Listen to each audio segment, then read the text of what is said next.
Om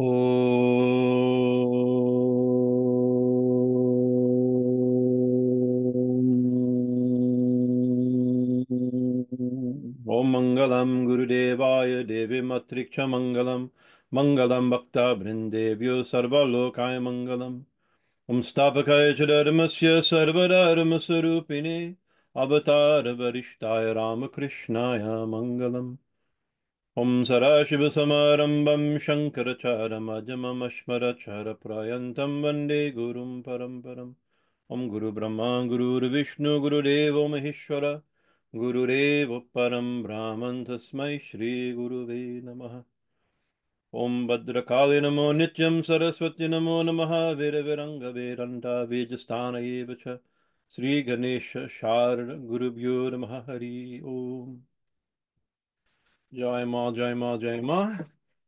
So, Happy New Year. Today, yesterday was the Bengali New Year.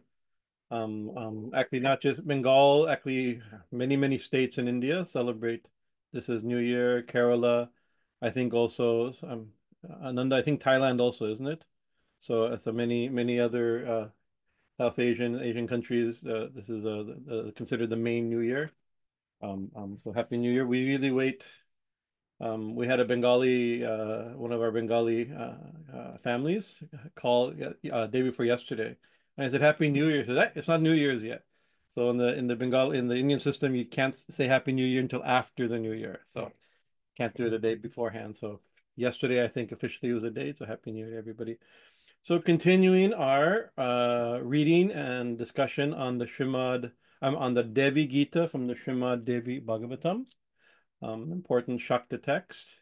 And we've been in this, and in the scene right now, just a few details is the goddess Bhuvaneshwari has appeared. There was a moment of crisis where the gods in the story, in the frame story, a great demon had awakened, and he had a boon that he could only be killed by the son, the legitimate son of Shiva. And at that time, Sati, Shiva's the supreme goddess's incarnation as Sati, Shiva's wife, had given up her body due to the insult of Daksha. This is well-known Hindu story. And Shiva was in great distress and went into deep meditation. So he has no wife, no interest in family life. He's absorbed. He's finding the Devi.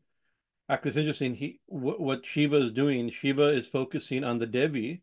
He lost the Devi in manifestation as Sati, and so he's meditating on the Devi as the self, right? His own self. And actually, the Devi is nothing but the self. And these verses that we've been reading the last few weeks describe just that, right? So he's just meditating on that aspect of the Devi, right? And during that time, this demon came up and took advantage of this the inauspiciousness of the Devi's.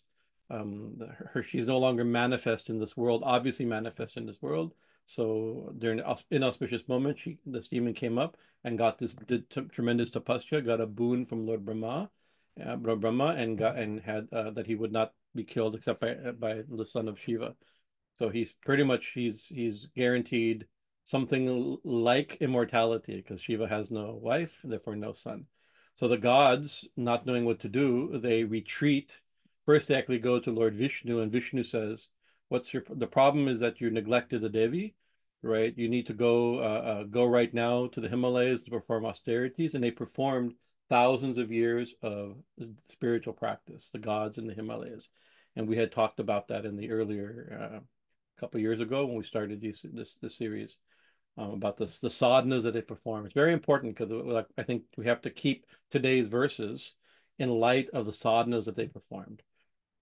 The result of which, after so many years, on an auspicious day, Navami day during Chaitra Navaratri, the ninth day of we just celebrated this holiday a few weeks ago. She appeared first as an infinite pillar of light, right? If you remember the poetic description, blazing like 10,000 suns, cooling like 10,000 moons, and being tinged by like 10,000 lightning bolts, right? And they became completely overwhelmed. And then slowly that infinite pillar of light mentioned, it says, the pillar of light mentioned the Upanishad, This is a reference to Brahman, mentioned in the Upanishads, as well as an ancient pillar of light in other Shiva Puranas and the like. So eventually, then she takes the form of a woman, and that's the goddess Bhuvaneshwari, supreme goddess of this text, goddess Bhuvaneshwari, and describe her beautiful form. So they're having a theophany, an encounter with the divine, right? The gods in story, they're seeing the divine. They saw her first as an infinite pillar of light or infinite light, overwhelming beyond description. And then now they're seeing she's revealed her form as a goddess.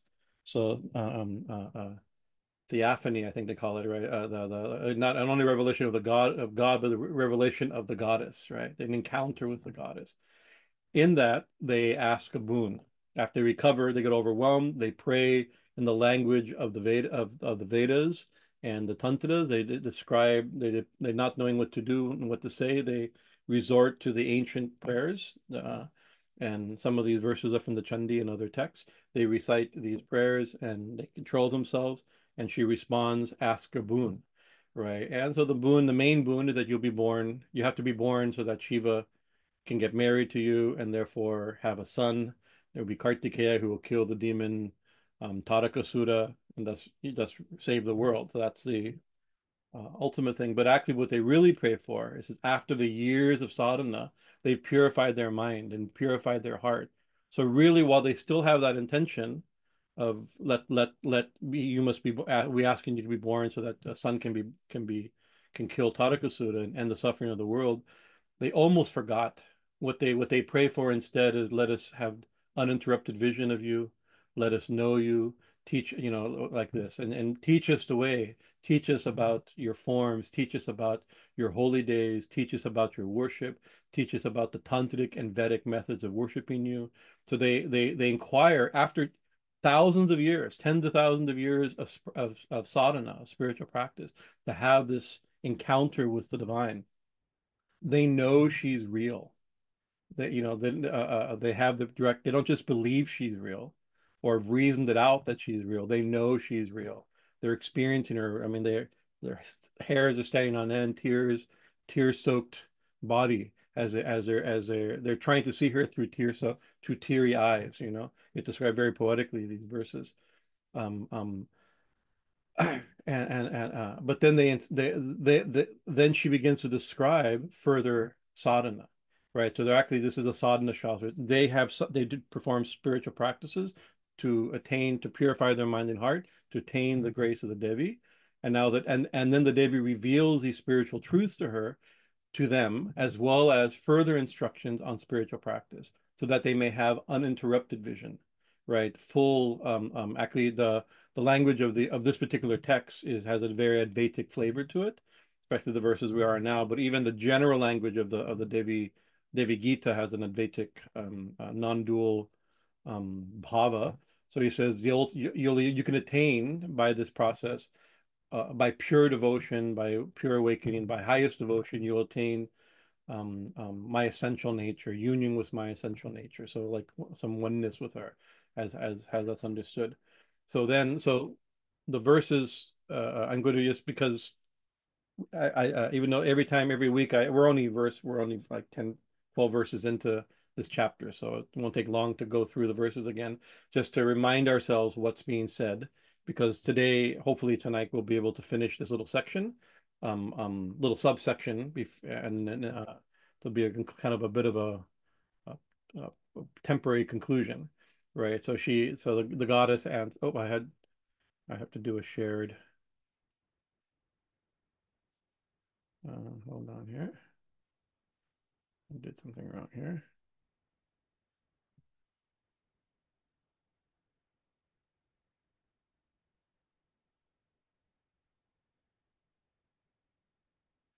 Forgot how to do that. Okay, share. Okay. So verse 1 is may all the gods attend to what I have to say. By merely hearing these words of mine, one attains my essential nature. So it's already that promise of union or merging, or it has that kind of flavor. There's the flavor that's being described here, right? I alone existed in the beginning. There is nothing else at all, O Mountain King. My true self is known as pure consciousness, the highest intelligence, the one supreme Brahman. She is the self. The self is consciousness. These are the things she's talking about, continue to talk about, right? And that self, which is consciousness, is also Brahman. This is the definition of Brahman in the Upanishad, consciousness. And in the Advaita school of Vedanta, hold that consciousness, we're conscious, and Brahman is consciousness, and actually, therefore, we're actually non-different from Brahman, right? You remove the thing that's essential and unchanging between us and Brahman is consciousness.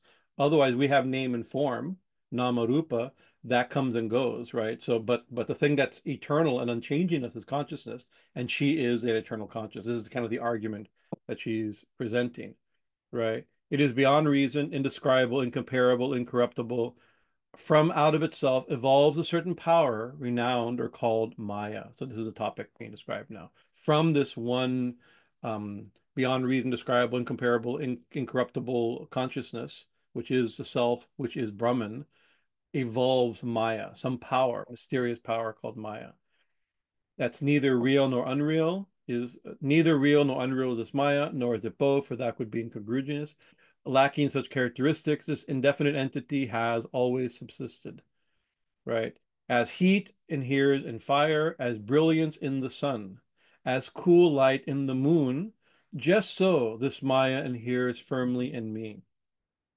This is a verse I want to underline because she's going to present, she then switches to present a different school, a different way of looking at Maya, right? But we have to put it in the backdrop of this, her initial revelation. This whole world, I'm consciousness, from consciousness evolves Maya, and that Maya is inseparable from me. And look at the language, like fire in heat, like heat in fire, like light in the sun, like that, right? So that language is very inclusive because the heat of fire is nothing but fire, right? The life in the sun is not different from the sun, right? Although we can describe it differently. So they're so connected, they're so identified. We can describe them separately, but not really. Um, into Maya, the actions of souls, the souls themselves, and the ages eventually dissolve without distinctions as worldly concerns disappear in sleep. By uniting with this inherent power in mine, I become the cosmic seed. By obscuring me, its own basis, its power is prone to defect. We've discussed this for hours, so I'm not going to. My tendency is to want to give those classes again, but I can't do that. Through its association with consciousness, Maya is called the efficient cause of the world. Through its evolution into the visible realm, it is said to be the material cause.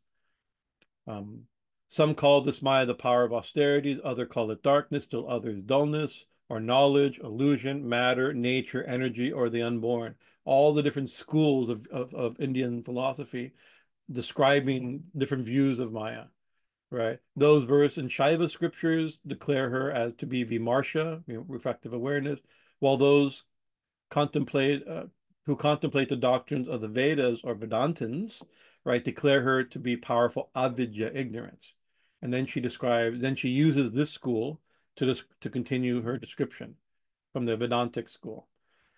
Such are its various names found in the Vedas and other sacred texts. Since Maya is something we can perceive, it has a nature of non-conscious matter. A lot of detail is on the difference between the seen and the seer. The seer is conscious. The seen is unconscious. The seer is spirit. The seen is matter. The seer is eternal. The seen is temporary. This big distinction is hammered in all these verses. Since Maya is something we can perceive, it has the nature of non-conscious matter. Since knowledge destroys it, it is not truly existent. Consciousness is not something we can perceive. What we perceive is indeed non-conscious. Consciousness is not, we don't perceive consciousness. If we did, it could be non-conscious, it could be matter, it could be temporary. The seer is never an object of knowledge. It always the one who perceives the object. Consciousness is self-luminous. Nothing else illuminates it. Nothing perceives consciousness. Consciousness illuminates itself. It's self-luminous, right? It does not even illuminate itself. This is as a radical perspective, for that would lead to the fallacy of infinite regress. We talked about that as agents and the object acted upon are distinct entities. So consciousness itself, like a lamp, um, while shining brightly, illuminates what is other than itself. Know this, O mountain. For thus have I demonstrated that consciousness belongs to my own nature. Belonging to my own nature is eternal. Consciousness is my nature. It's my essential nature, and it is eternal. Right? That's a big point. Right? And then it describes the three states of consciousness, the three states that consciousness can be in: waking, dreaming, and dreamless sleep. The visible world appears and disappears constantly in various states of waking, dream, and dreamless sleep. Pure consciousness never experiences such fluctuations, right? Even if consciousness itself becomes an object of perception, then the witness of that perception would abide as real pure consciousness as before, right? And those versed in religious treatises regarding the real declare consciousness to be eternal. Its nature is bliss, for it is the object of supreme love. So that's now it built consciousness. The self is consciousness. Nothing that it perceives everything is not perceived by anything, right? But it has a second quality. It's not really a quality, but let's just use that language for now. Another characteristic, also not the right word. Its nature is consciousness and bliss, right? Ananda rupata, rupa, his nature is bliss because it is the object of supreme love. The thing we love and the thing loved is a self consciousness, right? And this verse is where we stayed. We discussed last week. The feeling, let me not cease to be, let me exist forever, is rooted in love for the self. Another way we can say this is that we never think, we always say I am. We never think I am not, right? And that's based upon love for the self. Certainly, there is no actual relationship between me and all else, since all else is false. We spent a lot of time last week describing. It's for the quoting verses from the Upanishads, from the Sandogya Upanishad, I believe. It was not for the self, not for the sake of the wife dear, not for the sake of the husband dear, not for the sake of children dear, but for the sake of the self. The self is the real object of love. The nature of the self is love, right? And therefore, the nature of the self is bliss. So you have to equate consciousness with the self, but also bliss as non-different from consciousness. It is consciousness. Bliss is consciousness. Consciousness is bliss. And bliss, and here the term bliss is being identified with love. The fact we love, that anything is dear, that we ourselves are dear, is because the self is ananda, is bliss, is happiness, is love. So that's a beautiful description, connection between happiness, bliss, and love. That's really important. So that's where we left off last week. So this week, what do we got? Okay, I'm gonna have to make in order to read this. I put I try to separate with dashes where words naturally separate. Here, especially in the first, I had to put dashes more. I haven't studied exactly where the sun, I didn't have time to analyze. We're in the middle of a big painting project right now, so we didn't have a chance to analyze where the words exactly separate and where we can legitimately, traditionally put a dash in for ease. I put the dashes in right before class only so that I could pronounce it, because otherwise it's one of these, the word that goes, the whole verse is one word. Aparicchannatā'pyevamata eva matā mama taccajñānaṃ nātma-dharmo dharmatve jaḍatā'tmanaḥ, something like that. No time to practice today. Therefore, I am regarded truly as the undivided whole. Right. So that's a big statement. Let me go back to my notes here. Aparit aparicchannatā'pyevamata. That first word, aparicchannatā'pyevamata, means undivided. Therefore, I am considered undivided. Remember who she, now, okay, oh, God is one and undivided. She is consciousness. She's leading us through a process. Recognize consciousness. Recognize the observer, not as distinct from the observed. Conscious compared to an object of consciousness. Recognize yourself as consciousness, right? That is her.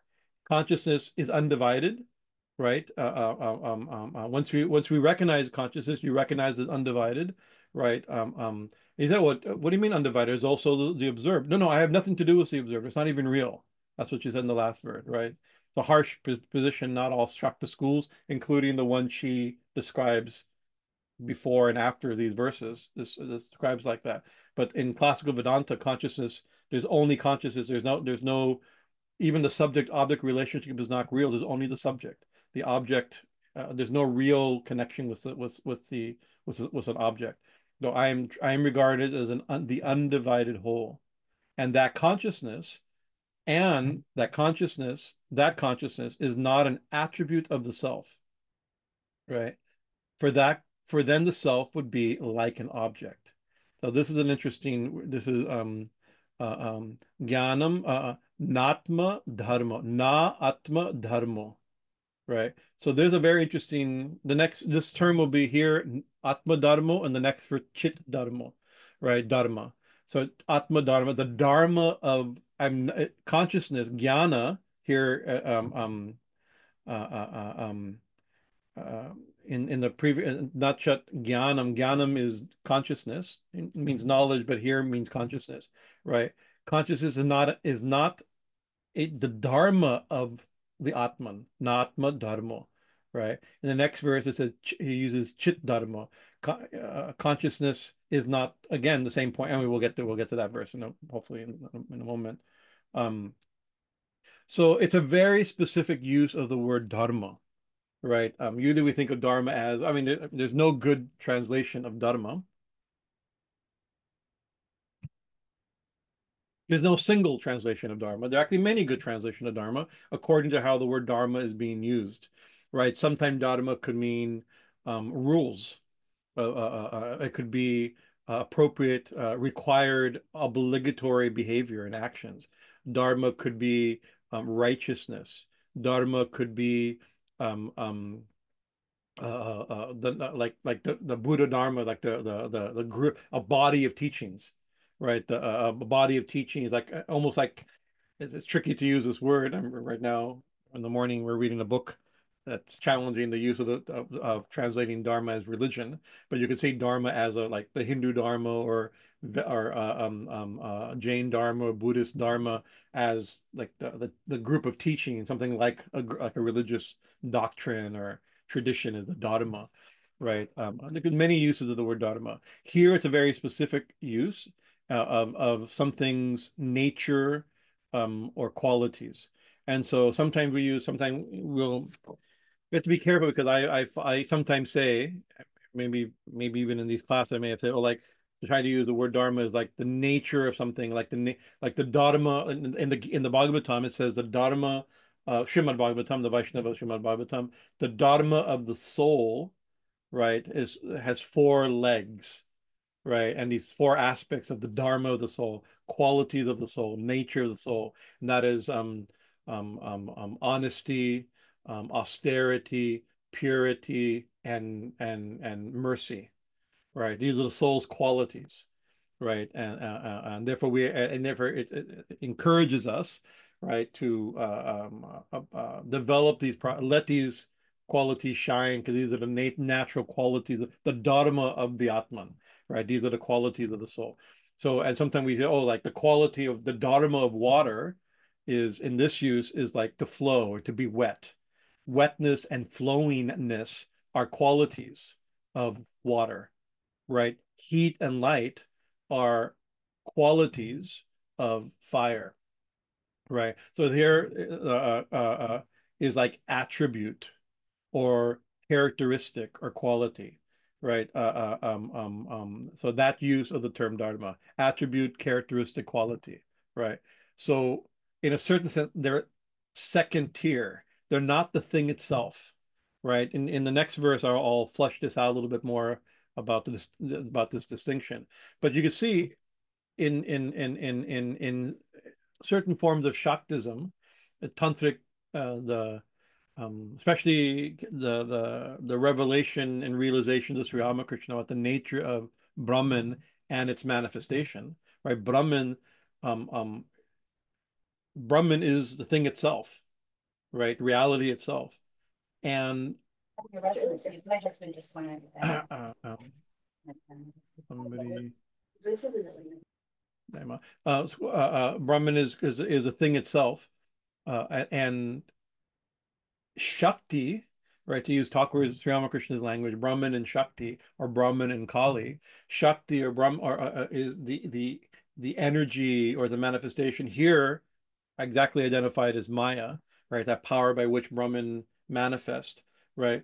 It's so they're distinct. One is, to use a language we'll do in the next verse, essence, and one is the essence of something, and the other is an attribute of something, a quality, a manifestation, a characteristic of that, of the essential thing, the thing it's in itself, right? Sri Ramakrishna, we'll maybe go back to it towards the end of our discussion, the verse that section where he identifies, where he makes his realization, his teaching is that Brahman and Shakti are non-different, right? They're so well, you cannot separate them. They're the same thing. He even says they're the same thing, right? We're here in these verses, Mal saying they're radically distinct things, right? We have to understand, because this is the concept. We're being trained, right, to see the distinction between essence and energy, or essence and attribute, as like this. So so Atman, its nature, its real nature, its essential nature is consciousness. Not nātma-dharmo, and consciousness is the essential nature of the self. It is not a quality of the self, is not a characteristic of the self, is not an activity of the self, it's not a attribute of the self, right? So, and that's the use. It's a unique use of dharma, and even our other natural thing. Oh, the nature of the self is to love God. Devotional traditions say the dharma, the nature of the self to love God, the dharma of the soul, right? But here it's being that's this definition of the word dharma um, um, um, is a source of that, right? But here we have to, like, it's being used very technically. It's an unusual. I'm making a point of it because um, um, while I've used this definition of dharma before, I've never really like seen it in verses, right? It never jumped out at me except in going through these two verses. Oh, this is how it's being used here, right? So consciousness is not an attribute of the self. Jnanam is nātma-dharmo, is not a dharma of the Atman, right? Right. Why? Dharma, uh, Atma-dharmo, dharmatve, jaḍatā'tmanaḥ.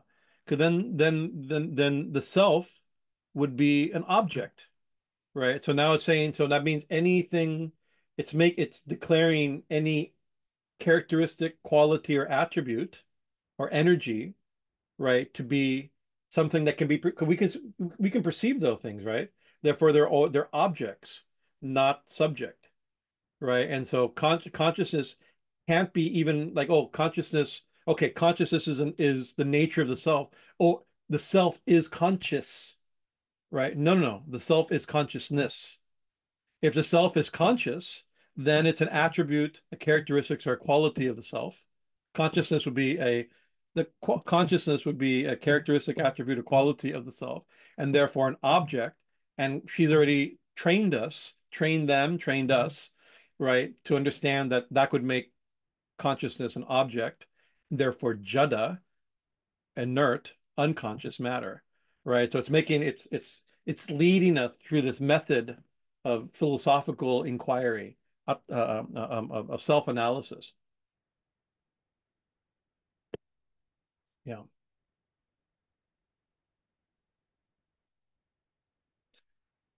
Go look at my notes real quick.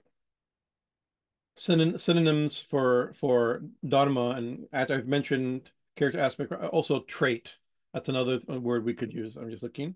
Um, a characteristic or quality can be perceived subjectively, and which may change depending on circumstances, underpinning the fluid nature of reality. So it's like the fact that a characteristic or quality of something is is something we observe subjectively, right? So it can't even be known directly, but it's something we can observe, right? And therefore, by the Divine Mother's definition.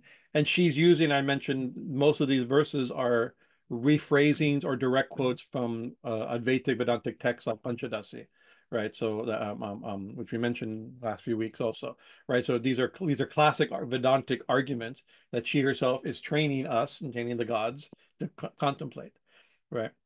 And that consciousness, therefore, I am regarded truly as the undivided whole, right? And that consciousness is not an attribute of the self, right? For then the self would be like an object. And if it's an object, then it's not her, it's not consciousness, it's not the self, it's and it's an object, right? An unconscious jada is non-consciousness, unconscious. Let's see where we are here. Right. So as far as pictures, I want to share the picture we use here. This is a little, I had to make a little smaller for than appreciate. It should be bigger for appreciating, but my verse wouldn't fit properly. This is, I'll use this picture later in this chapter, in the next chapter, I forget, where Ma reveals her universal form, very much like Krishna revealing his universal form. It's almost an identical. Some verses are literally identical, right? Quoting Bhagavad Gita verses of the universal form, right? But so I use that only because, like, what picture do you use for Ma as the undivided whole? So she in the universal form that everything is her, right? So I that's a picture I use here. For this one, I'm forgetting her name. I had it. Let me look at my notes. Maybe I didn't include her name. I like to include the artist and the subject, right? Out of respect, right? I have to go back and look. Maybe next week I'll mention it because I've used this picture of this sadhvi. I like it's a female Vaishnava ascetic and a famous photographer. I think Joey um, Mikey J or something. I forget his. There's a famous photographer who takes pictures of saints and sadhus across the world. I think it's one of his pictures, I believe, and her name is known. So I don't, just click. It's in my collection of pictures. I have a file of saints and sadhus, that are inspiring, and it's a beautiful. I have 2, 3 pictures of her. I'm using this picture mostly just to show a female ascetic. We don't so many pictures. Of course, in this particular presentation, most of the pictures are of the goddess, right? Usually when we're showing yogis like that, it's a male dominated tradition and the imagery is mostly male, right? It's always searching for female pictures of female yogis and paintings of female yogis like that. Of course, the goddess we have lots of paintings of, but this is a beautiful picture. I want to show that just this opening verse, in consciousness, no possible trace of objects of the object state can be found. This picture has a feeling, even though she's probably in a devotional mood of thinking of Ram or Krishna, right? But just that mood of that within her own consciousness, right? There's no object. So this is a samadhi type of state where you have objectless consciousness. The picture that inspires me for meditation, as what a state of meditation could be. Um, so what does it say? Jñānasya jaḍaśeṣatvaṃ madrisham nacha sambhavai cid-dharma-tvaṃ tathā nāsti citaścinna vidyate. This one wasn't quite as hard. All right. In consciousness, no possible trace of the object state can be found. Right. Remember the last verse? This is referring to the last verse. Consciousness is not an attribute of self. For that, then the self would be like an object. But in consciousness, there's no possible trace of the object state that can be found. Right? There is pure consciousness is only consciousness. Right? Not within consciousness. There's no subject object. Right? This is the claim. I'll look at my notes here. Right. So there's no so the seer consciousness is distinct. We have to go look what she has described so far in these verses. The seer is distinct from the seen. Every quality, characteristic, attribute, object can be seen, right? The seer is therefore distinct from all qualities, all characteristics, all objects, all like this, right? So that's what this verse is saying. That's consciousness is the real, eternal, ever self-luminous self, which is consciousness and which is bliss, which is love, right? These two things, consciousness and bliss. That's what you stated so far, right?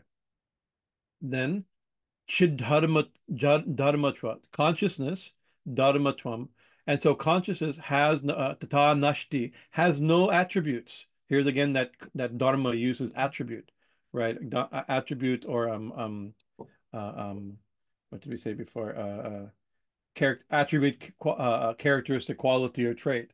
Therefore, again, and so these are all therefore we're being led. If we accept this, then this. If we accept this, then this, right? So consciousness has no trace of object, state to be found, right? And though consciousness has no attributes, has no dharma, or should, no, that's not trying to say. Consciousness, has no dharma, right? In the last verse, it says that consciousness is not the dharma of the self, right? Consciousness, and here, and conscious self, the self has no dharma, and consciousness has no dharma. Consciousness itself is the self and has no dharma. It has no, it's not an attribute and has no attributes. That's what's being unfolded here, right?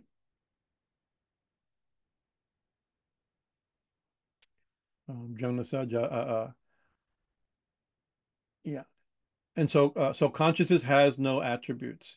Consciousness is not a quality separable from consciousness itself, right? Consciousness is not a quality. Theoretically, you can think of a quality as separate from the thing that it qualifies or that it comes from, right? You know, like for instance, water and wetness, or heat, fire and heat, or Tucker's example of milk and whiteness, or snake and its wiggling motion, something like that. You know, these examples, you can think of these things as separate, but consciousness can't be thought as separate.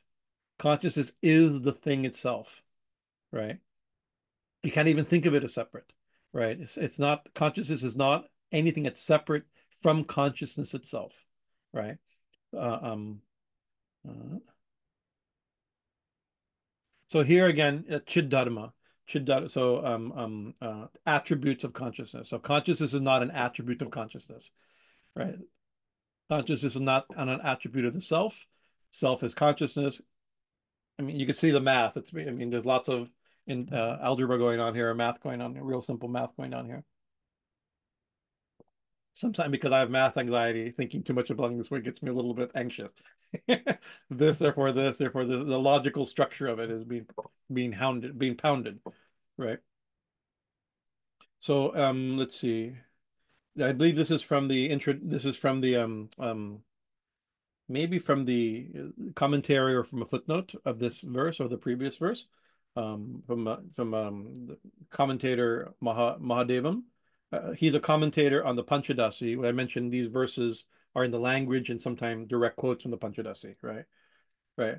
Explaining existence, consciousness, and bliss, Satchitananda, this is Mahadevam speaking, right, are not predicates which are attached to the Atman. He's using the word predicate as synonymous with here dharma, right? It's it can't be. So another word for that is lakshana, right? Some attributes or quality or symptom like this, right? So existence, Satchitananda, existence, consciousness, and bliss are not predicates which are attached to the Atman. They are its self-nature. So Satchitananda are not the soul or the self or Brahman, or here Ma, doesn't have the qualities of existence, knowledge, existence, consciousness, and bliss. Existence, knowledge, and bliss are is Brahman, or Brahman is that, right? They're not qualities of that, right? Existence, consciousness, and bliss are not predicates which are attached to the Atman. They are its self-nature, Swarupa Lakshana, its own Swarupa, its own nature, right? They are its essence and not attributes. Now we get into that logical distinction, which we'll describe more. The Atman is not cid-dharma. He uses the term cid-dharma. I mean, it's been chosen to illustrate this point. right? The Atman is not cid-dharma, as the Nayayikas think. So Nayakas are a school of logical school within the six schools of Indian philosophy, the six orthodox schools of Indian philosophy. One of them is the logical school of logic, and the claim is here that in the logical school, with their presuppositions, Satchitananda are attributes of of the self, of reality, not reality itself. That's how they're like. But it's here the Panchadasi, and therefore Advaita Vedanta that the Devi is teaching in these verses is different than that. So they are its self-nature, Swarup Lakshmana. They are its essence, not attributes. The Atman is not Chit Dharma, as the Nayayika think. It is Chit Swabhava, its own essential being and nature, Swabhava. Before it was Chidrupa, Swarupa, now Chidbhava, Swabhava, its own naturalness. It's its own nature. Its own nature is Satchitananda, right? It is Chit Swabhava. It is not that the Atman has existence, consciousness, and bliss, but it is Satchit Ananda. It is the Atman is conscious existence, consciousness, and bliss. So this is a very, I mean, this is made throughout. This is a very classic Advaitic position. So the Devi is pounding, or not pounding, but direct teaching us. That made it a better thing. These are step by step. First, notice consciousness, then between a seer and seen. Realize that the seer is conscious, the seen is not conscious, right? The seer can never be conscious. The seer cannot be an object of consciousness. So all these arguments. These are kind of the punchlines of the argument, the underlying conclusions of these stages, right?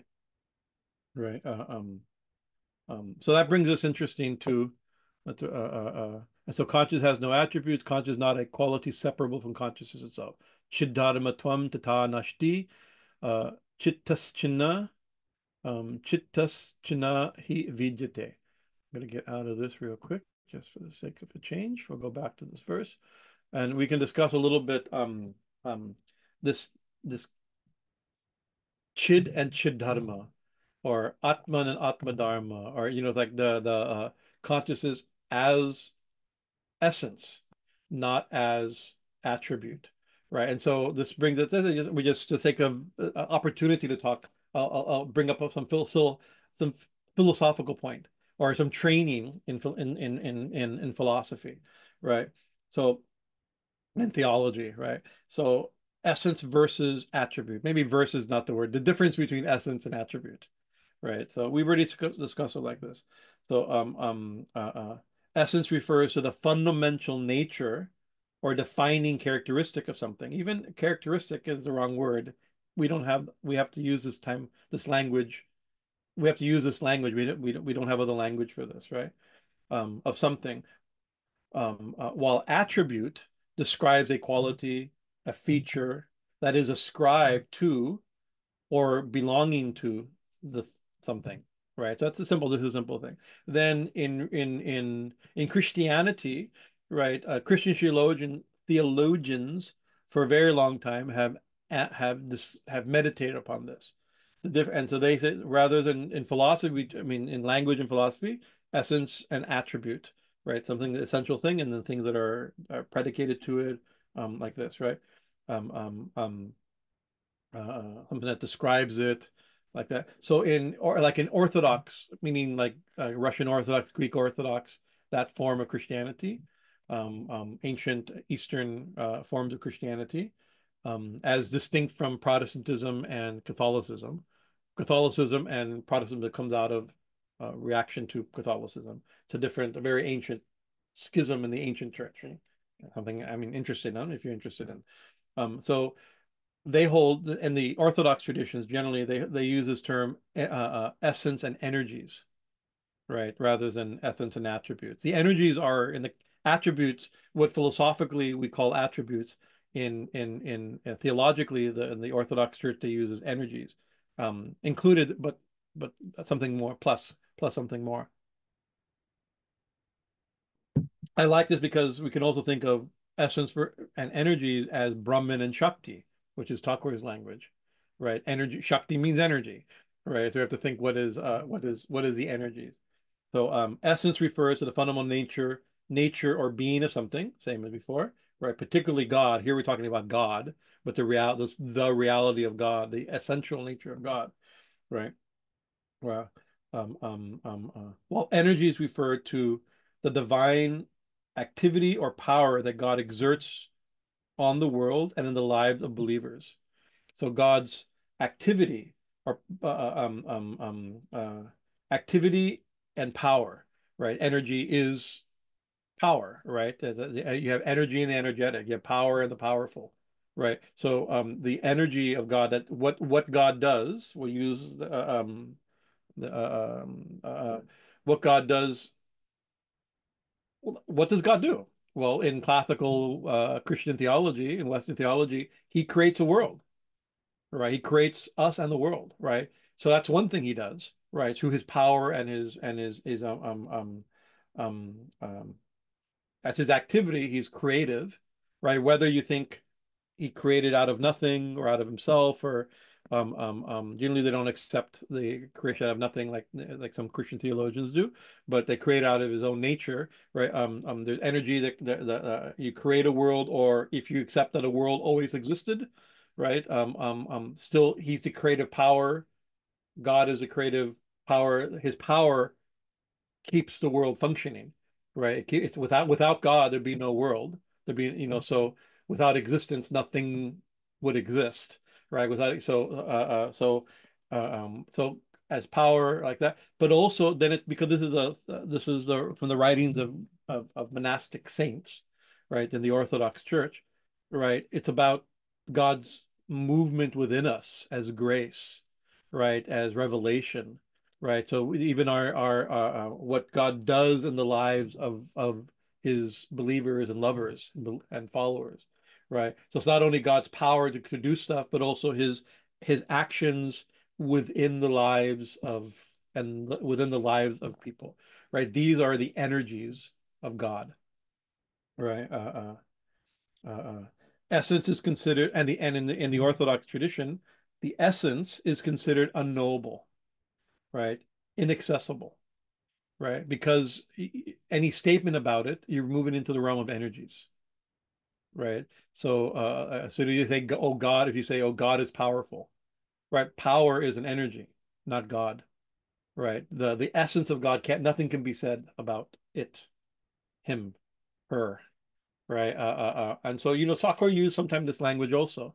He said, what God is can never be spoken by the lips or thought by the mind. He says, he says that it's never become uchista, never can be described, but touched become impure by the mouth, right? It's inconceivable, right? But only inconceivable because it's so big and vast. That's one way.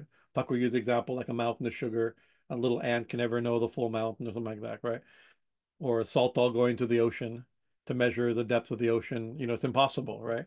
But also inaccessible because the energy it's so transcendent, so other than what we are, or what the instinct we have to understand it, the categories we have, right? Categories themselves are energies, right? It's like the essence can never really be known, and therefore you end up with traditions within the Orthodox Church, and which is kind of the source of our modern understanding of mysticism, right? Of experiencing or of beholding or understanding in some esoteric mystical way God's nature that's beyond words, beyond description, beyond all saying, right? So there's uh, um, pseudo-Dionysius and things like that, these writings of these mystics that describe that nothing can be said about God.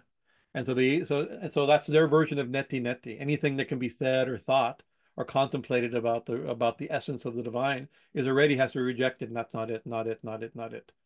Right. It's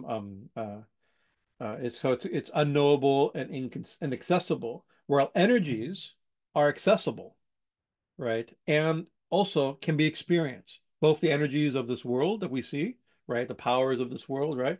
As well as God's action in our lives, the transformative power of his love, of his grace, of his judgment, or whatever, however you want to think of it in a theistic, theological way, right?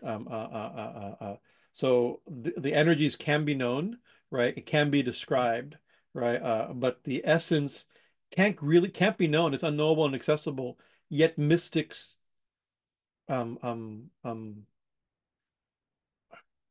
experience, to use the language, experiencing experienceable is not possible. So in Advaita, that's why some of this level of Orthodox Christian monastic theology is enjoyed by people of the of Advaitic stance, right? Of an Advaita Vedanta. They may not accept the hyper-theistic perspective. They have a fully theistic perspective. The Orthodox churches hyper-theistic, I would say, right? It's very it's God obsessed, it's God that we're talking about, right? But the nature of God is can't be known because it's never an object of knowledge, right? Like Mahir saying, this consciousness can never be known, but that would make it an object, makes it dull, right? It makes it limited. So know the knower, or the knower is God, right? And mystics use that language of becoming have disappearing and simply God knowing, being self-knowing himself. What they sometimes use this language of almost Advaitic language of that becoming the knower, right? Not the known, right? And and there's been in Sufism, there's some of the movement too. This type of mysticism is there that's gotten some Sufi saints punished and killed when they make statements that I am the truth, right? And I am God, right? They don't mean like I created the universe, everybody should bow to me, but that there's no other language. So we would say I am the self, and that self, I am the self, right? That can't be known, that knows everything. That self equals Brahman, Brahman equals Devi. Therefore, I am Brahman, I am the self, I am Devi. You can see where this continuum of mysticism is headed, can be headed, right? So I have some definitions here. I just want to before we move on because this is really interesting. I think this is really interesting. In Orthodox Christian theology, God's essence or ousia is what God is in Himself, His fundamental being, considered uncreated, unknowable by humans, and unknowable by human beings. God's energies, energia, I'm sure I'm mispronouncing, are the actions, powers, and operations of God that are revealed in creation and in the lives of believers, right? We said that. They are considered to be real manifestations of God's activity and grace, right? So that's a distinction from what Ma's presenting here in what I would call the harsh Advaita, right? The harsh non-dualism of Shankara's Advaita and the Advaita of the Panchadasi, right? That both are they're considered real manifestations of an unknowable God, right? Here, Ma saying they're so that they cannot even be called real, right? I have no connection to them. Their objects are unreal. Only consciousness is real. So that's a little different. That's a different stance from the Orthodox Christian Orthodox perspective, right? uh, uh,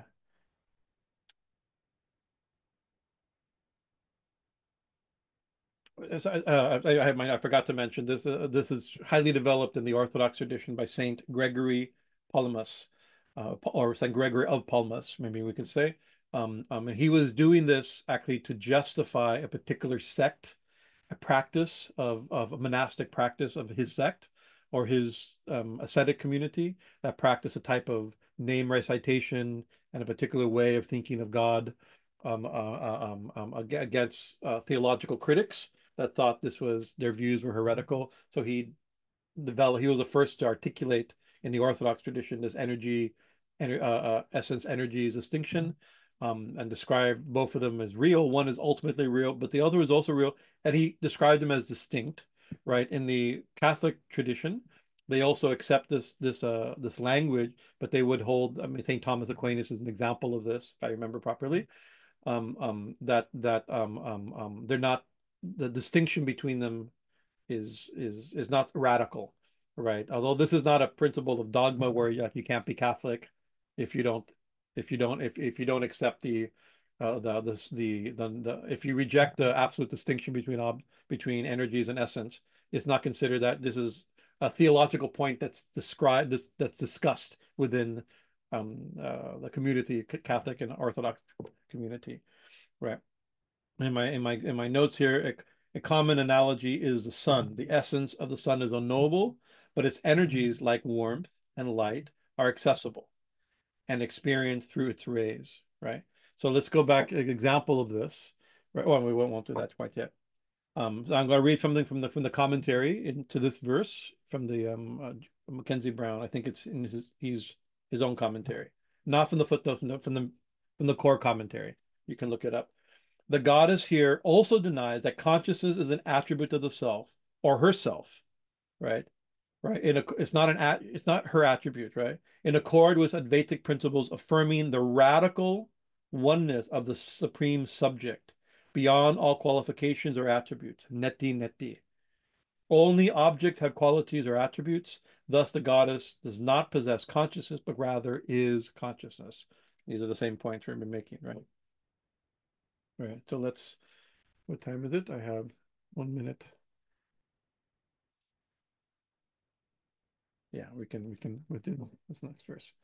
And go back to, I lost my,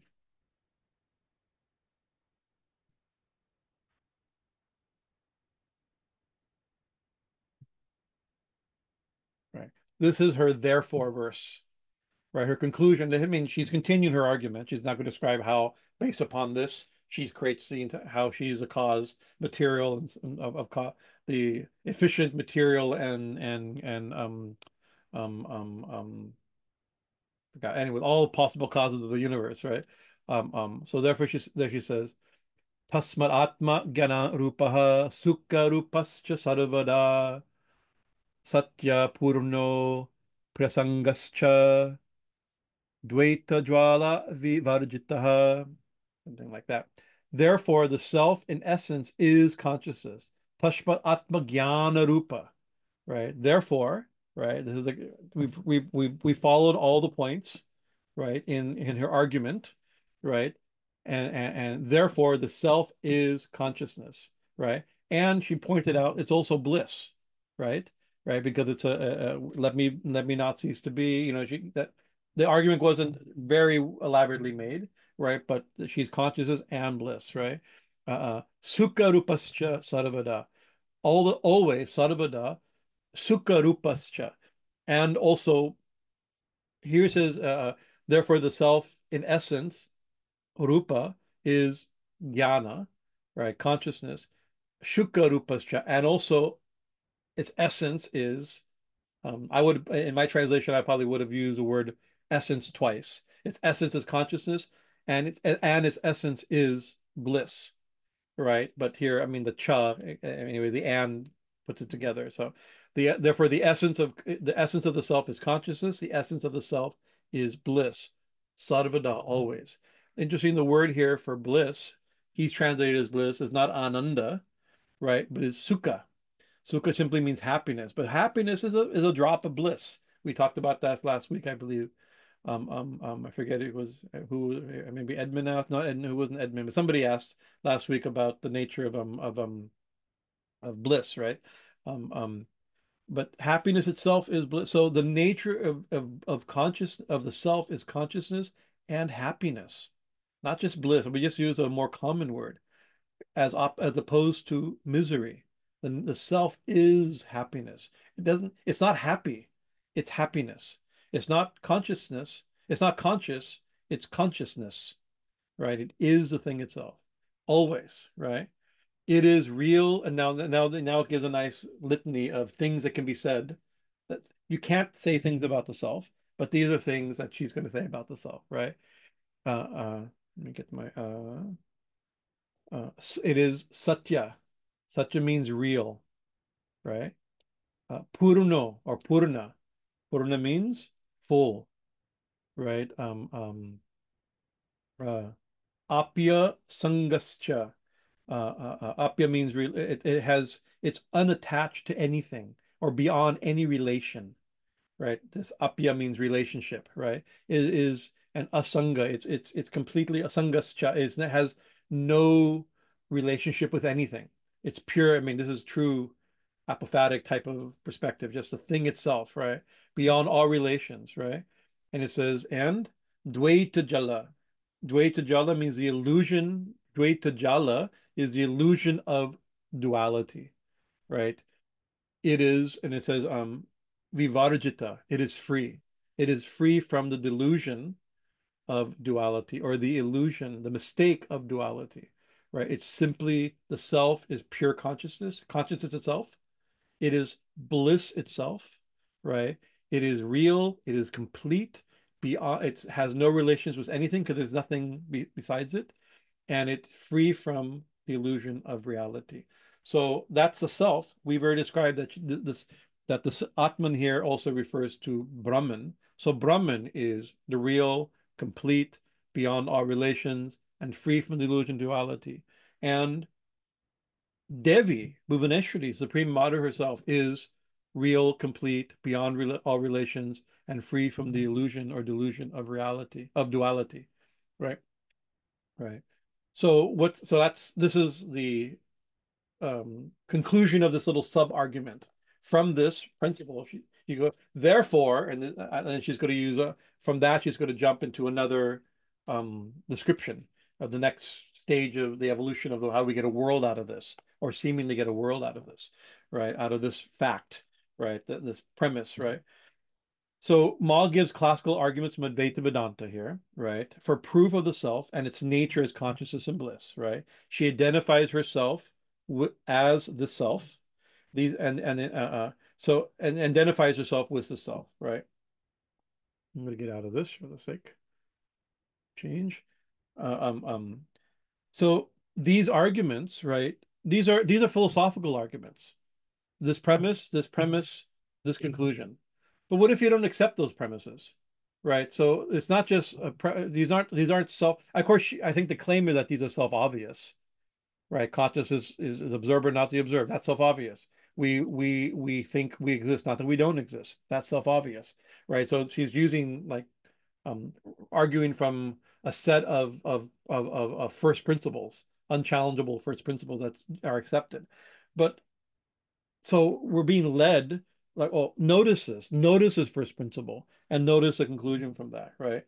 So we can see the as leading through the argument what the nature of consciousness is, and therefore the conclusion here, consciousness is one without a second, it's bliss, it's consciousness, the self is one without a second, bliss of consciousness, full, complete, and never subject to illusion, right? It could also be seen as guidelines for meditation. This has been a meditation, a little bit of intellectual meditation. We tried to describe it, right? But as guide for meditation, a meditation and realization.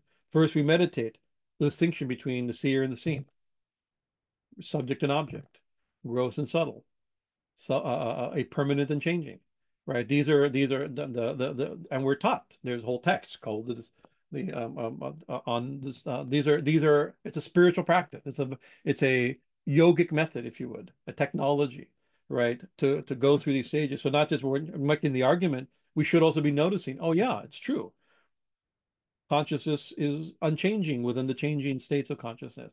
Consciousness is unchanging. The observer is it's constant and different from and distinct from the changing objects of perception. Right? Consciousness is never an object of consciousness. Consciousness is by nature self-luminous. It doesn't illuminate anything else. Right? Nothing illuminates it. Nothing sees it.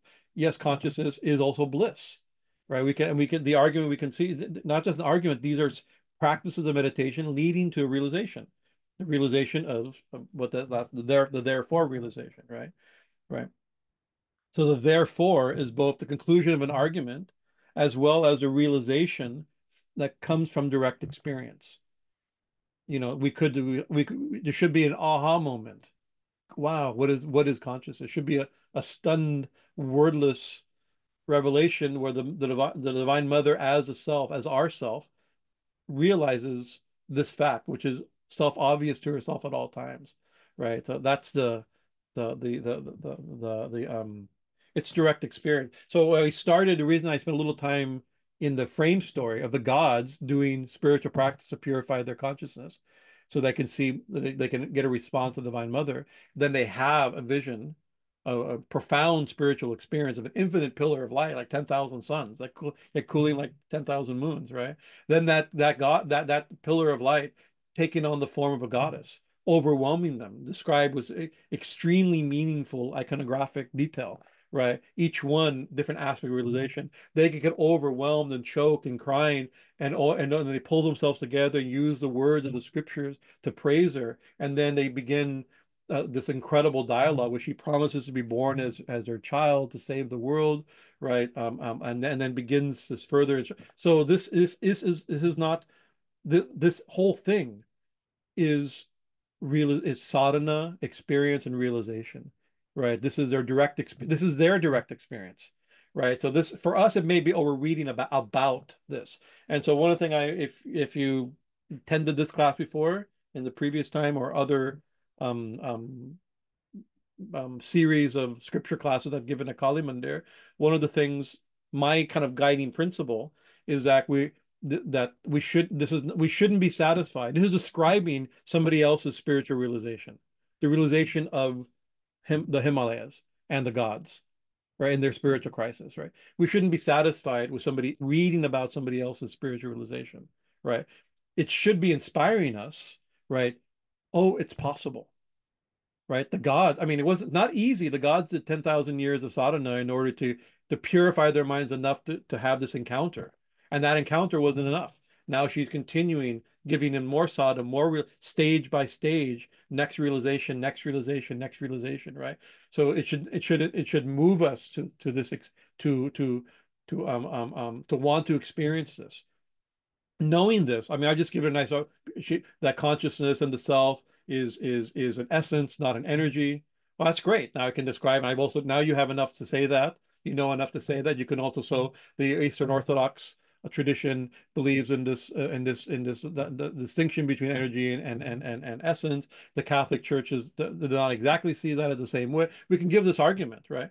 So you know this argument. You can say, "Oh, I'm an Orthodox Christian, so I believe this," or "I'm Catholic, so I believe what Saint Thomas said," or "I'm Hindu, I'm an Advaitin, so I believe this," right? According, consciousness is this, and never Maya is ever distinct from consciousness, is never, or I'm a Shakta. We can say I'm a Shakta, and conscious energy and consciousness, essence and energy, Brahman and Shakti are abed, like Thakur says. We're followers of Ramakrishna, so we can boldly declare, right, that consciousness and its energies, right, are non-different, right, or inseparable or identical, however you want to interpret. I mean, not however, there's a proper way to interpret these words. That's another thing. But uh, so we can claim that. Thakur said it, I accept it, that settles it. But we still know nothing, right? We haven't experienced it. We're presenting a philosophy of a saint or a school of thought or a religion, right? Which is great. It's good to know these things. I love this stuff. I mean, spent my whole life studying the teachings and philosophies and realizations and beliefs and dogmas and doctrines and siddhantas of saints and traditions and religions, right? And schools of thought. I love that stuff, right? But it's not real. Even if I identify with one, it's not really my experience, right? It's the term I was using talking to Atmaram the other day is it's like we're like voyeurism, right? We're looking at other people's experiences and claiming it as our own, as if believing it or knowing about or seeing it. The example is given as like somebody after a football game and yay, we won, right? When I mean I could say, I mean I'm not a huge sports fan, so I rarely say this, like, right, we won or we lost. Like, those who know me, I couldn't run around the block without serious damage to my heart and ankles, right? Like, I didn't win anything, right? But like, because we see them and we see it and we identify with it, we think we're that, right? So with all this, great. Hopefully this has been inspiring to you. I mean, it's a little I get juiced up on some of this stuff, right? But it's not my experience, right? So we still have to have that experience, right? So I wanted to end tonight's discussion with some quotes from Swami Vivekananda, right? Because Sri Ramakrishna gave a lot of emphasis to, so what's the experience we're supposed to know in this case? Therefore, the self in essence is consciousness and bliss always. Wow, what a thing to know as a mature, not just believe and or understand that our school of thought or the opposing school of thought believes this, right? But and therefore we believe it, and it's our experience. It's not our experience. It's nowhere near our experience, right? But the gods are realizing this, and sages have realized this in the past, and we believe sages are realizing it now. Otherwise, what's the value of this text? To find out what other people's spiritual life was like, or what other people in ancient times believed and ancient mythology said about spiritual life. I mean, you can get more and more removed. It's not like this is the life of a saint or something. This is a mythological story from a text that developed an historical moment and 700-800 years ago, got codified in this particular. It's very distant from our own realized experience. So what's the experience described here? The self in essence is consciousness and bliss, right? It is real, complete, beyond all relations, free from the illusion of duality. That's not my experience. It's maybe my belief, but it's definitely not my experience. I hope it's your experience. I'm not gonna assume what your experience is, right? So let's look at this verse, this statement. This is Swami Vivekananda, the main disciple of Sri Ramakrishna. Sri Ramakrishna gave a lot of emphasis to experience, like we know, right? His purpose of scripture is simply, he described it like a shopping list. You do this until you get what you need from it, right? So our reading so far of the scripture has been a shopping list, what we need, or an almanac describing something. He described an almanac full of descriptions of rain. You squeeze it, there's no rain, right? All the stuff we're studying, there's no bliss in it. There's no consciousness in it. We have to make use of it. So at the Parliament of Religion, this is his big presentation of Hinduism, right? He's claiming this is what Hindus believe, right? Not all Hindus believe this, but his presentation, putting Hinduism in the best light, the modern Hinduism as taught to him by his guru, by Sri Ramakrishna, and worded in a way that Swamiji's genius to word in a way that would inspire the modern moment that he's in, the modern world, right? So this is what this is at the Parliament of Religion, this particular quote, right? His opening statements in the West, right? Hindus, again, he and Sri Ramakrishna and the Hinduism that he comes from and is preaching and maybe even starting, right? Right? Some people hold that a particular form of modern Hinduism was founded with these words, right? This is big, and this is our Hinduism for sure. We're in his lineage. We're disciples of Vivekananda and Ramakrishna, right? The Hindus do not want to live upon words and theories. If there are existences beyond the ordinary sensual existence, if there's realities beyond the material world, he wants to come face to face with them. Sorry, this is the gendered language of a previous era, right? They, we say maybe they want to come face to face with them.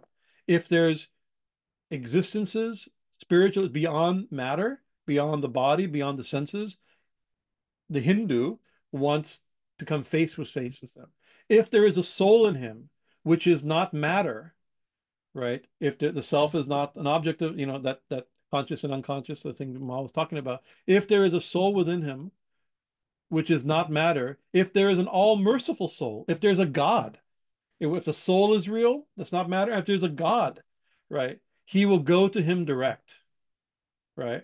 He must see him, and that alone can destroy all doubts, right?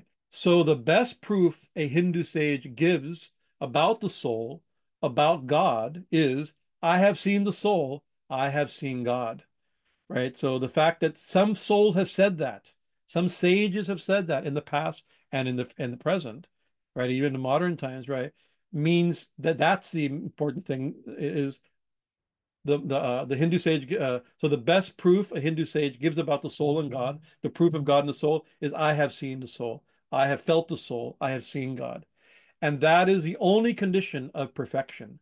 Direct perception is the only condition of perfection. Not belief, not acceptance, not an identity with a group or a teaching or accepting the teaching or philosophy or school of thought of, right? I have seen. I know the self. I know the soul. I know God. The Hindu religion does not consist in struggles and attempts to believe a certain doctrine or dogma. Most of us are struggling. I mean, again, I don't want to superimpose claim to know your history and your personal life stories, but I know a lot of you. I know a lot of your personal history and life stories, right? Through our meetings, right? But sometimes we have to struggle to believe something, right? About some religious truth that is canon in our tradition, right? And we have to struggle with it. Our spiritual struggle is struggling to accept a group of doctrines and beliefs about God, the existence of God, or something like that, right?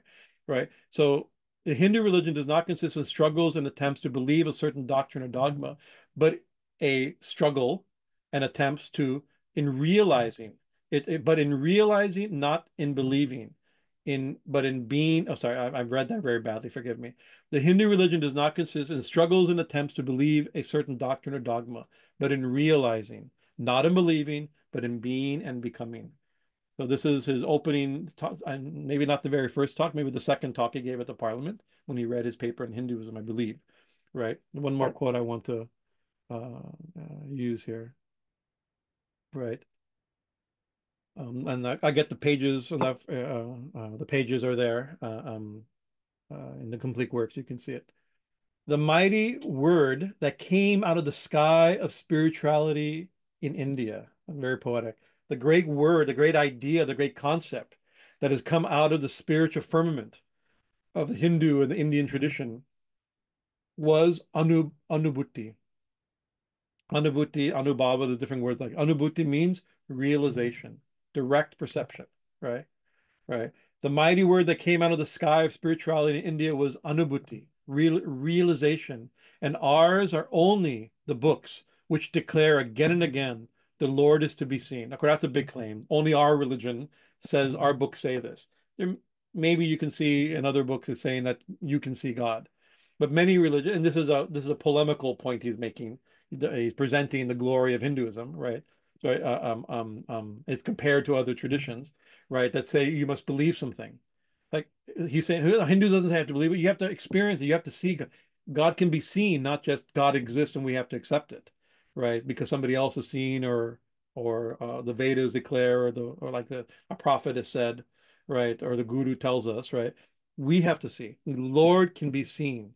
Bold, brave words indeed, right? But true to their very core, every sound, every vibration is true of that sentence, right? Religion is to be realized, not only heard. It is not in learning some doctrine like a parrot. Neither is in mere intellectual assent, right? I've just made a good argument to Divine Mother Bedar, and I've hopefully explained it in a way, tried to explain it and convince you, consciousness and the self and all that stuff, right? Right. And therefore you accept it. That's not religion, right? Intellectual assent. That is nothing. Right. I wouldn't say nothing, but Swamiji said that's nothing.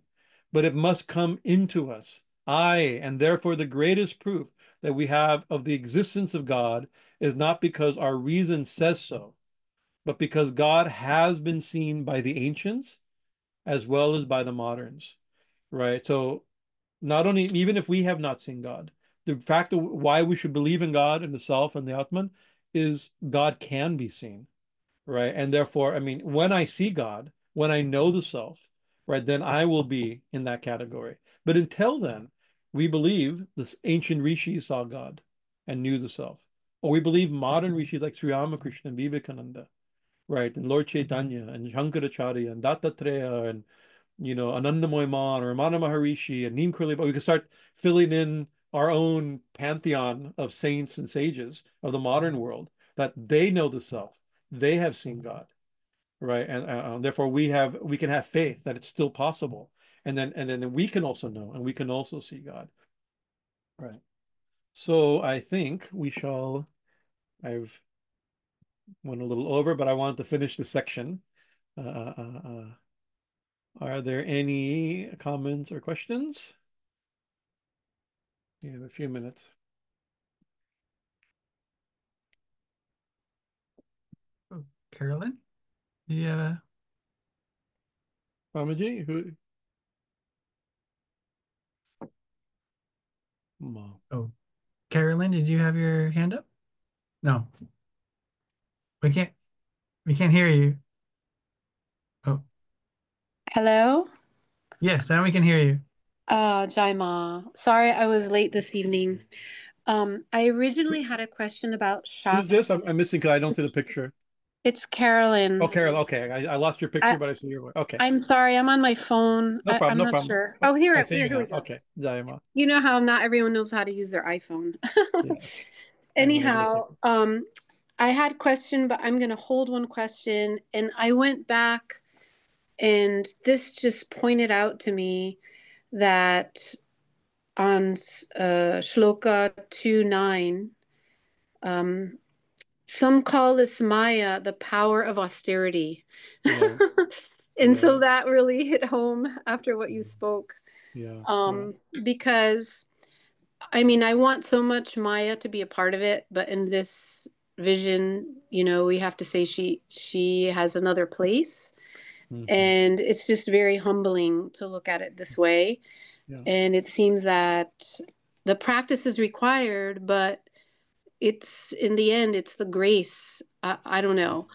And part of me wanted, like when they said in one of the shlokas, this, even if the consciousness itself became an object of perception, but they're using even if, so that's not Yeah. a truth. No, it's not saying, but if you think that, if you make that argument, Yeah, but then the the one observing witness. that is what we're talking about here. Yeah, Yeah. because that's the idea of witness in the Sakshi. Yeah. Like I love Yeah. that idea of reflective witness, but Yeah. even that is dropped here in this Yeah. presentation. Yeah. Yeah. So anyhow, I Yeah. It's just a pretty really appreciated radical it. perspective, right? And it's not the only perspective, right? Like I said, she starts No, making, she does it, and later she won't use that perspective throughout, right? She takes right, one, like after saying there's many views of Maya, right? And then she develops one of them to describe. She uses one, and I said, I mean, there's maybe historical, cultural reasons for it of the prestige of Advaita Vedanta at the time when the text was being this version of the text was being composed. I don't want to be careful with using this type of language with a religious text, but we can say when it was being composed, right? It wanted to include the Vedantic perspective, right, right? right, And identify herself as that Brahman and that creative process, right? So it's still her, right? In a more traditional Shakta tantric perspective, it's easier to say the one I am the original source, and out of me has come this universe.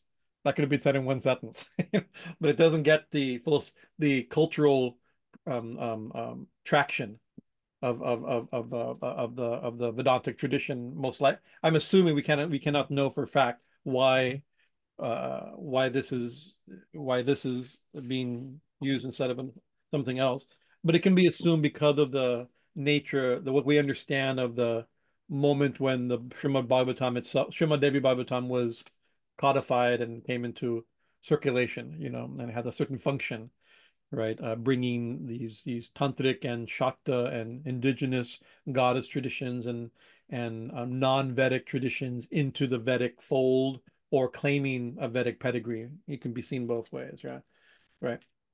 But it's uh, uh, like Sri Ramakrishna he gives a really simple thing. It's like, oh, the Divine Mother.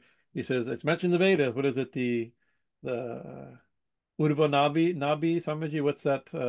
Is it Urnanabi in The the what? in the Upanishads? Yeah, he quotes the Upanishad also, but not a not an Advaita Vedanta interpretation of the Upanishad. That verse is not hyper Vedantic, hyper Advaitin, right? But it's like like a Shakta Advaitin perspective, where out of its a spider out of its navel. I'm not sure if that's where webs come from. I don't know that. All right. Haven't studied the anatomy of spiders, even though I've seen Spider-Man several Spider-Man movies, so I'm quite expert.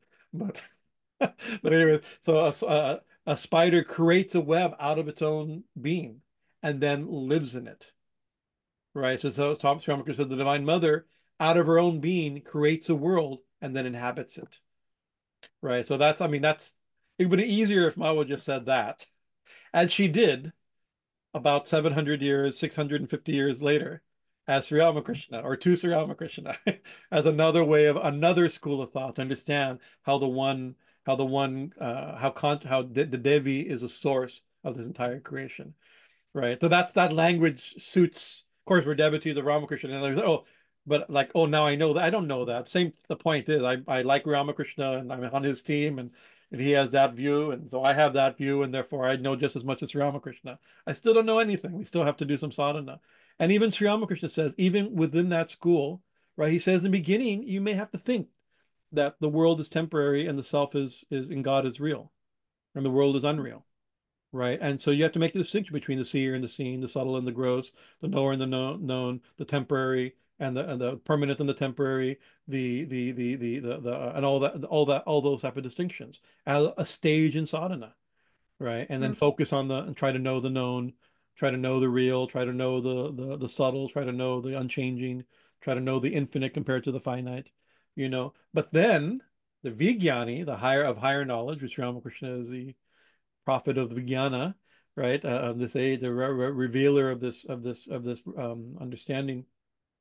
That then once one knows Brahman, then one realizes that it or she has become everything, right? Including this world, including all the elements, including all living being. She creates the world out of herself, or the world is not different from her, and then she dwells in it, right? She is the world. She's a content in the contained. She's us dwelling in this world also, right? So that's very a profound. So we'll put a cap on this discussion with Sri Ramakrishna's realization, right? It's just another way to describe it, right? So even that distinction, even that the sadhana of distinction between the real and the unreal and all this type of consciousness and objects of consciousness, even has its place as a spiritual practice within the more tantric, holistic, Shakta perspective, a devotional perspective of Sri Ramakrishna, for instance. It's still a necessary part of sadhana, some level of it, maybe not this harsh, super thing like we're doing, that Ma's led us through, right? It doesn't, but some version of it still has to be done, probably has to be done, right? So Swamiji, before we end, it's 8:30, but when we were, that's what as we were in the last minute when I was rushing to Nikutir, we passed each other. I wanted to ask you something. I'm put in the spot to ask you now.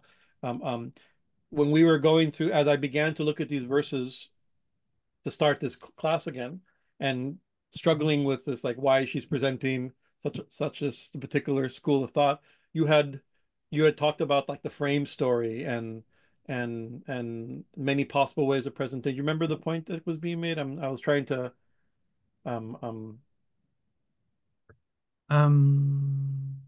sorry to put you on the spot. That's why I wanted to talk to you beforehand.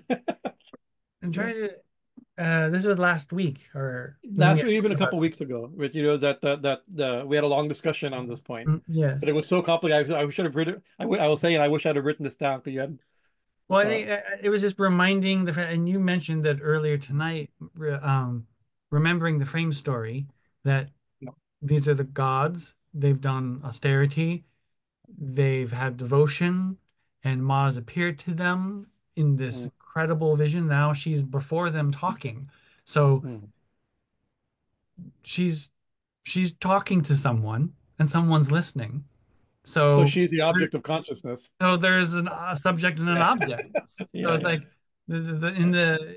like it's almost like she's talking about, and because as you mentioned that she gave all these different views of Maya, and as we've discussed in other discussions, that basically how you view Maya, that's pretty much the hinge upon your philosophy. Every particular school is different, and what makes each one different is how they look at Maya. Is she an illusion? Is it a she? Is it an it? Is it something, an obstacle? Is it her? Is it, real, unreal? I mean, that how you define Maya will be, that will put you in whatever school of thought. And so she seems to be giving, well, here's all these different views of Maya. In other words, me. And so it's like, I guess in that discussion last week or so, that was what I was thinking of, that in the larger context, it seems like, oh, she's just settling here on Advaita, but really the fact that she's talking to someone in a conversation kind of, what does that say about real Advaita? It seems to be a reminder that she's doing everything, and And if it is an Advaita,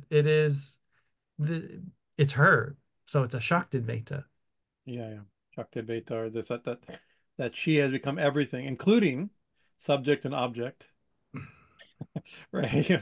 So I think and sometimes in jnana in some processes of jnana yoga, this philosophical knowledge, trying to catch at trying to remove ignorance and come to knowledge of the truth, right?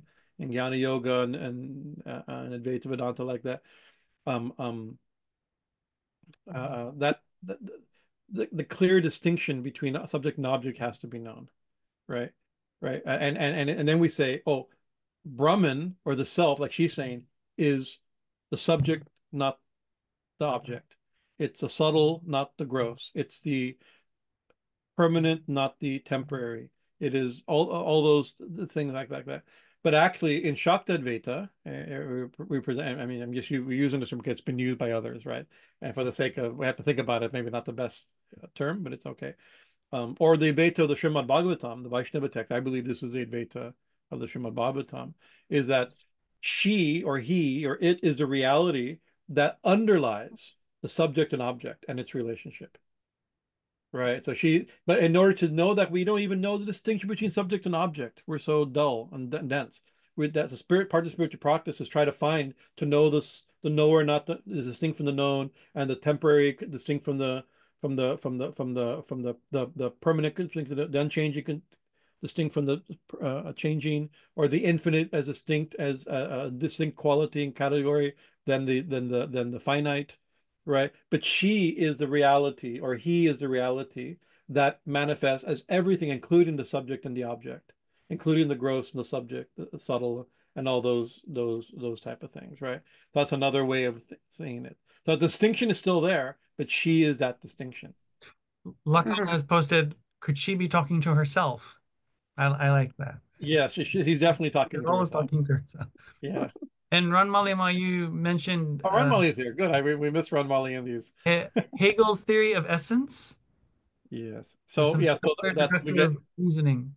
Yeah. So there were I mean, then essence, and we can dive into this essence and attribute and essence and predicate and all that type of stuff. But I just use I did it in a very general way because this is not a class on that. But she uses the language I wanted to, and something we can think about. Because when Thakur says that Brahman and Shakti, Brahmano Shakti Abed, right, Swamiji?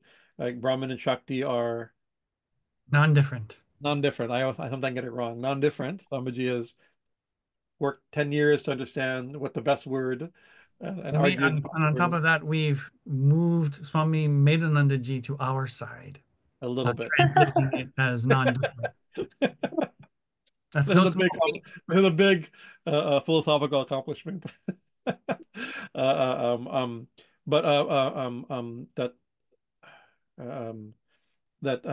Thakur statement that Kali and Brahman are Kali, Brahman and Kali, or Brahman and Maya, or Brahman and Shakti. These are equivalent terms, and therefore also Brahman in the world, Brahman in us, right? Brahman and everything are actually non-different, right? You know, that they're the same thing, right? So that's the mature understanding of Sri Ramakrishna, and it's where his teachings come from. But like I said, it's not yet our experience. We have to still make it our experience. That was the point of my reading Swami Vivekananda, those verses. That has to be our experience, and so that's our goal, right? You know, our spirit, paramgati is termed in the Srimad Bhagavatam. I mean, it's here used also different places. The supreme objective, not object, supreme objective, right? The goal of our spiritual life is to know this very thing, to know the one that has become everything, the one that is essence and energy, right? Essence and energies are categories, dualistic categories that make sense to us right now. Right. But Thakur would say, oh, God is like this and like that and something more. Maybe something unimagined. Guaranteed God is something unimagined. Ron Malima, you have a question? Yeah, I just, when Guruji, when you were talking, I just thought of when he talked about the appearance essence, appearance, and then if you look at Vedanta, essence and attributes and characteristics. But in both, ultimately, it's this kind of reasoning that leads to more of a lived revelation of the spirit of Yeah. consciousness, or but it's kind of like she's setting up this Yeah. beautiful like path in this part Yeah. to have this kind of revelation, you know. Yeah. Yeah. For sure. For sure. That's very good. Yeah. And so what she'll do next, I haven't looked ahead in a while, but I was just trying to get to this section, this philosophical section. The next section is also complicated. It's very Vedantic, but it's actually uses, it's also, Tantra uses the exact same scheme of evolution, right? From within Maya or Prakriti, there is an agitation. What causes that agitation?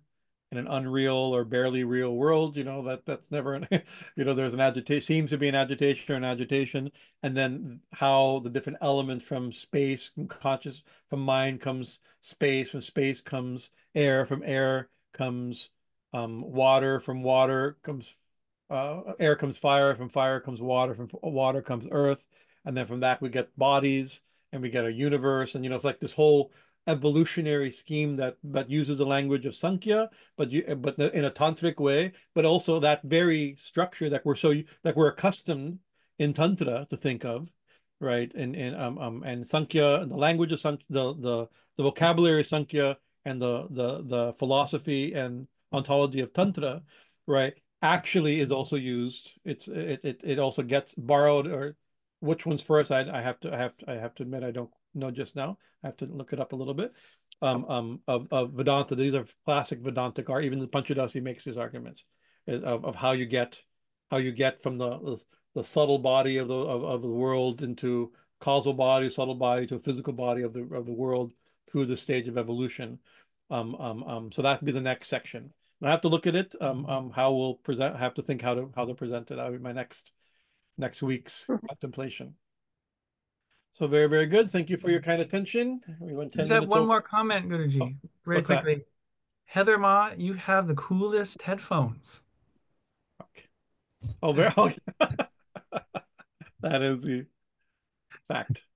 Jai Ma, Jai Ma, Jai Ma. Hari Om, Hari Om, Hari Om. Let's see here. I'll change my view so I can see who's here.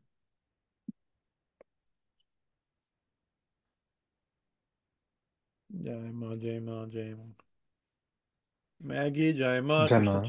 Jai Ma, Jean, Apurva, Rich, Heather, Edmund. Who are we missing? Lakan, Jean. All right. Jai Ma, Jai Ma, Jai Ma. Jai Ma, Hari Om Tat Sat. Jai Ma.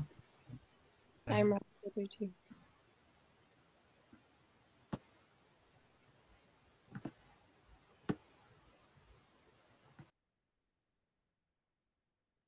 Sri Guru Maharaj Ji ki jai.